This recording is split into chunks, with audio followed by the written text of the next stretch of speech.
Your books have always had strong, complex characters on, as you have said, a journey leading to their true, authentic self. How do we see that with Bailey and the world that she lives in?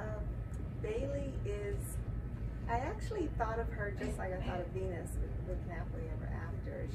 She's living within the expectations everyone else has of her, and in this sense, she's going to break out instead of, you know, cutting off all of her hair. Basically, she's hiding this secret about herself, that she can touch these brides and know, you know, whether or not they've fallen for their true love or not. So she's been hiding this energy that she can, you know, give to them. And at some point in the story, she doesn't want to hide it anymore. And even though her aunt has told her, you know, stay out of, you know, like folks' business and mind your own business, she really feels that in a moment where she wants to help this bride, and she doesn't want to be afraid anymore. And that's actually one of my favorite parts of the book, because I had this aha moment that we all live with this fear of being our authentic selves. And I didn't know when it was going to happen in the story, but when it happened, I was like, I got it. You found it. Yeah, you found your way with her. That's beautiful. Yeah. So that was a good question. That's an excellent question. I really, it was, it revealed itself to me, actually, because I just knew I wanted her to have this gift, but, you know, afraid to use it. And then, right. It sounded almost like reading the summary. It almost sounded like she was pulled into it, but it sounds like it was also a choice on her end. Right. Which is, yeah, I really love, because that speaks to that, like, human experience. Like, she fell into it, but she also, it was unintended consequences. Yes, and I thought it was interesting too, your choice in, you know, giving her a special power, and then that power being specifically for brides, and seeing the successes of, you know, their marriage and their true love. And what made you choose that to be her power, and why limit it to brides? And, well, this is my story. A lot of people don't know this, but I owned a bridal salon for 10 long years. Oh my God! it was I say long years because I was really, really young. I mean, I'm still young. Of course. Yeah. But I was young. I learned how to sew when I was about 6 years old. My father was a tailor and a dressmaker, and I probably learned how to sew before I could actually read. And I got good at it when I was probably 8. I mean, so it was something that was just, my grandmother was a seamstress, and my father was just really talented, and he taught me, you know, how to make patterns. I mean, I knew how to make a pattern, you know, in 3rd grade. So I mean, it was definitely a special skill. Yeah, and so I went to college to I'll go back to high school. I actually made pageant gowns for my friends who were pageant girls, and that was a big undertaking, because you know, it was scary, and those gowns are expensive. I mean, the fabric was expensive, and I used to work out of my mother and father's garage, and I loved it. And so, but it was a lot of work, and so when I went to college, I actually majored in chemical engineering, because I took one of those classes that tell you what you're good at and what you should be doing. And I was like, well, I don't want to be taped to a sewing machine the rest of my life. Sure. I took 2 of those classes, and I was like, no.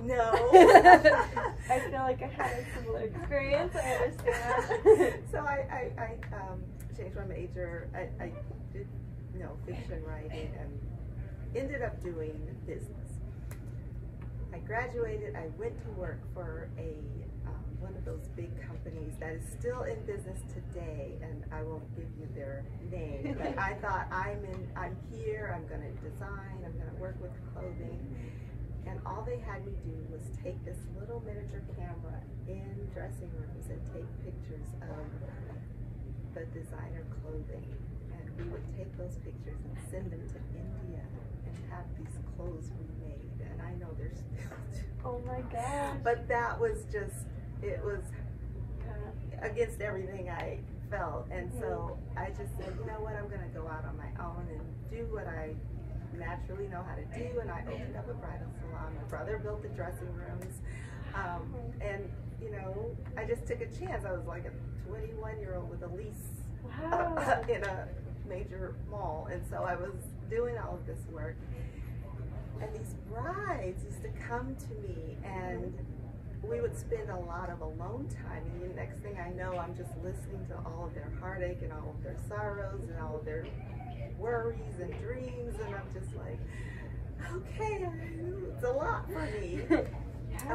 But it was that kind of energy where I would, you know, have to give them advice and listen to everything. And I have one bride in particular I will never forget, but she was a nurse, and she went to people's homes. Well, one of the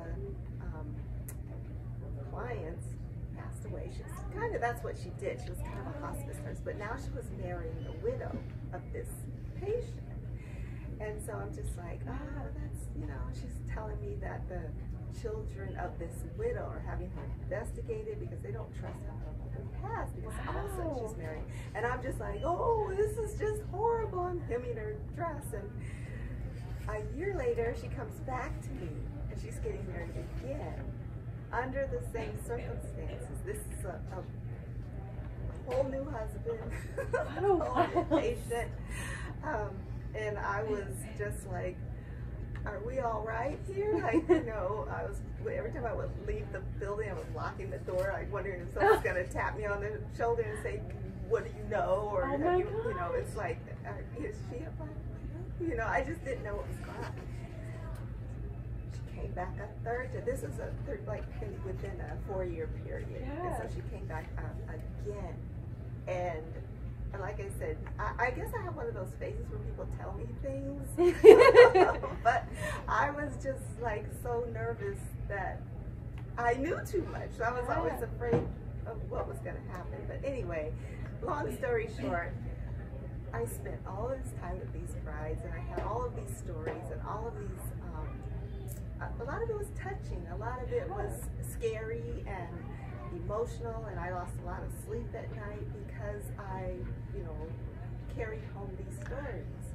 And so this was the first time I really, when I sat down to write and I thought of this story, I wanted to speak through Bailey and kind of just connect with all of this energy that I had with these brides. And I guess, you know, putting it in 1954, you know, that was another side of it that I wanted to connect with, just because my family is from Oklahoma, and I wanted that community. Yes. I know, I'm just I was going curious, beyond your questions. Not at all, because that kind of was answering my questions. I mean, you've chosen, your first historical fiction was in the 1850s or 1850, and that was a really difficult time in our history. And then 100 years later, 1950, it's different, but it's still a very difficult time. It's the beginning, 1954, it's the beginning of the civil rights movement. Right. There's these two, you know, very rough periods of our history, but you're also finding, like, the humanity in the middle, at the center of it, and exploring that. So I was curious as to, you know, why you chose this period again, and I know the last one you were inspired by another family, or a picture of a family you had seen, and you know, it sounds like you really find the story, and it just sticks with you. So I was just wondering what your inspiration was for this one, and so you kind of were answering my question. Yeah, absolutely. Yes, and that's the insightful part of what you're saying, is that I absolutely look for inspiration before I start writing, because I am so emotional. I do cry when I write. I do. Yeah, and I cry when I read, like I never read it before, like, oh. But it's a connection that I feel when I'm telling a story, that I want to be there. And so I am there. I'm really in that story, and I do try to, you know, put as much of that into when I'm writing, is just knowing that I was inspired by this and just staying true to, you know, what was my original intent. Because we go through a lot when you're trying to put out a book. You know, you have editors, I mean, self-doubt alone. And, yes. You know, and when you're writing in these time periods, 1800s, early, you know, 1950s, you have to deal with the facts of history. And, you know, there's a lot of people out there that don't want to deal with the facts of history, you know, the difficulties of being a young Black woman.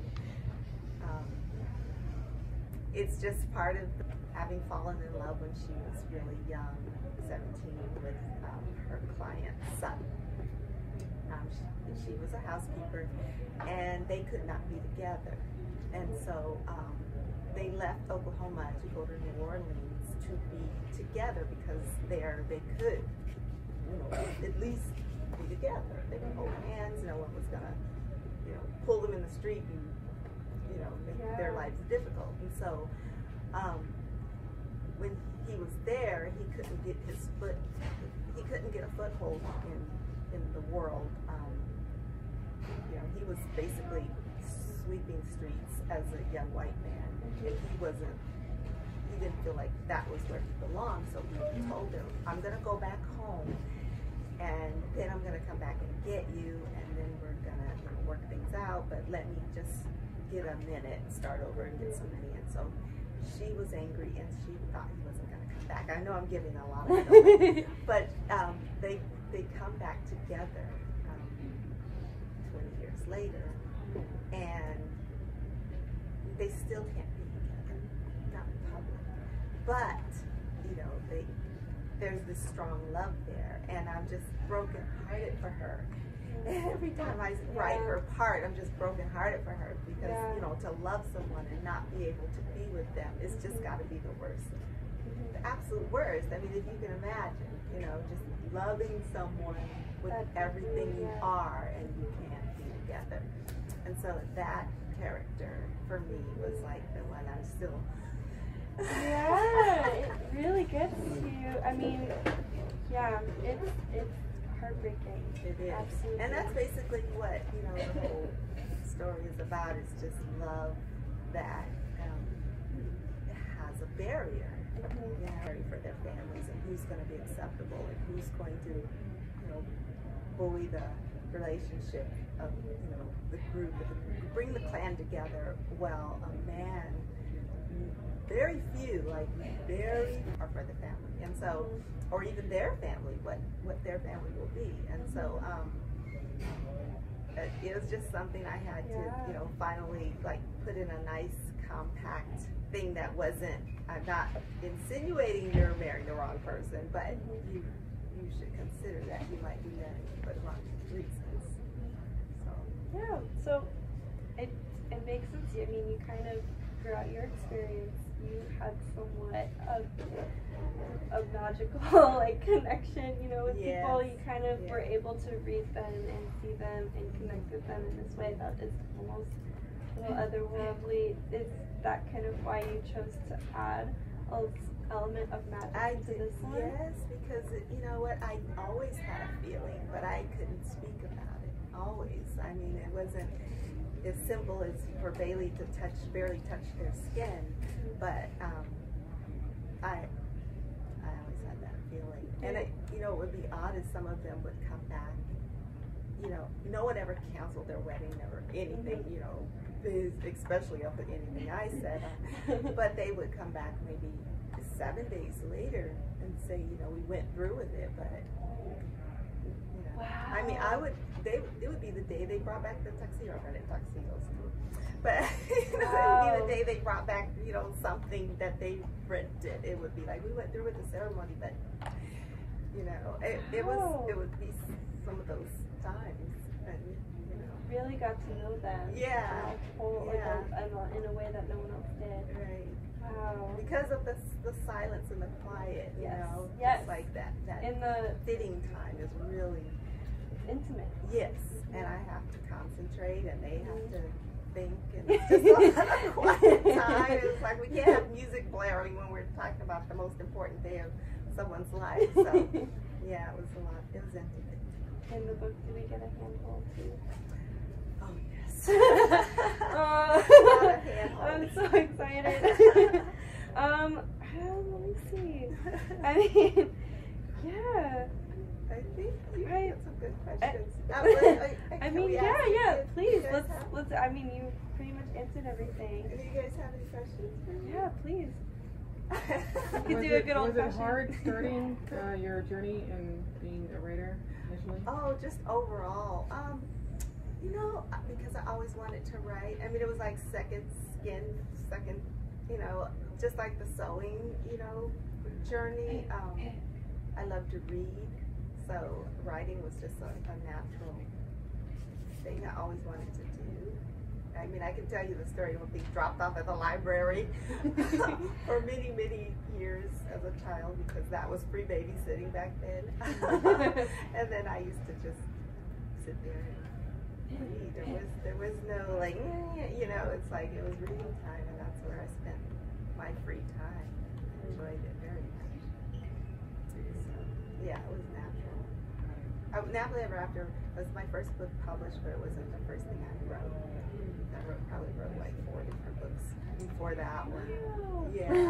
I was actually doing the math this morning. I was like, I was 36 when that book was published. Wow, 36. oh but I started writing probably when I was maybe 30. You know, just going at it, and you know, they just kind of weren't good. Yep, you gotta warm up. You gotta warm up sometimes. So, but I knew I wanted to do it. Really.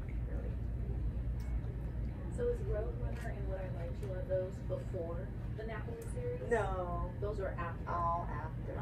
Happily Ever After is first, and then Roadrunner was second.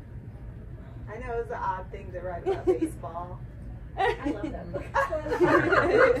yeah. So I was like, I wonder, because you have your books at the beginning, and like seeing the order, and I'm like, oh, I wonder if she would be standalones, and then the series. You know, sometimes they don't even put Roadrunner in the list. They don't. And What I Like You, they don't. And I haven't. Oh, I thought you read that out. Yeah, collection, they don't. Some of them don't even have it on there, and I'm like, well, we had all the books. Yeah. Yeah, because a lot of them don't have all of your books on front. Yeah, it's like the whole baseball thing. I don't know what was going on then. I couldn't tell you. Yeah. But I love the characters. I love the story. And you're like the second person in my lifetime. So that was my favorite book. I you love know, like, you're like, really? Not gonna be it. Yeah. Also, thank you.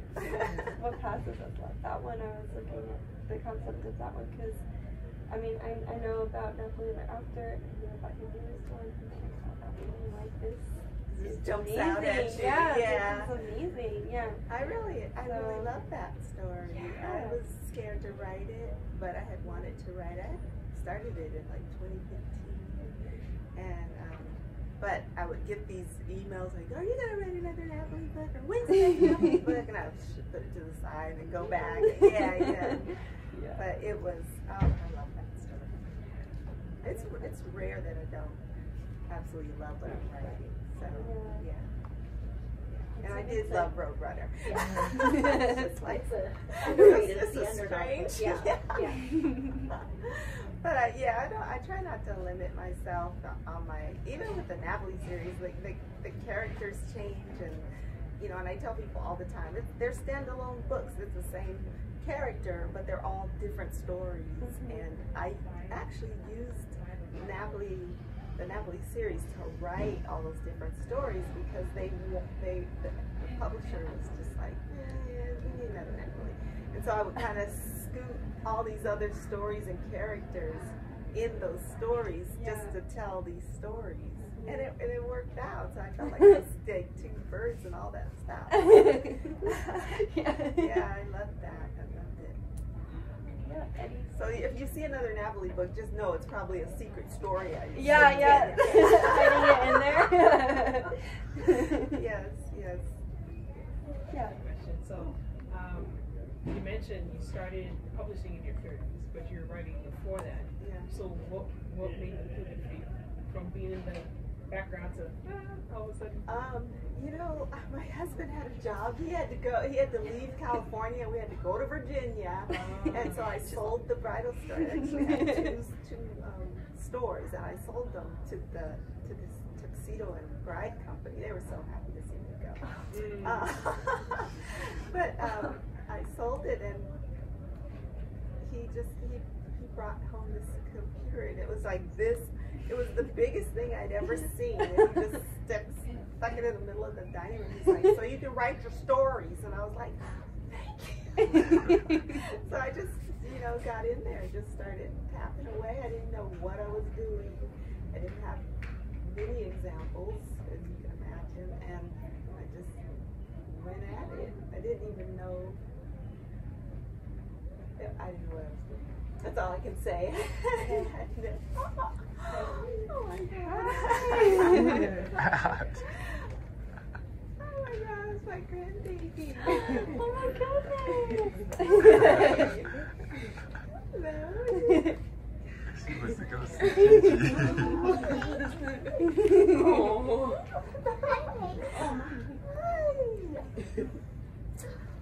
Julie's here. She's like, come on, everybody.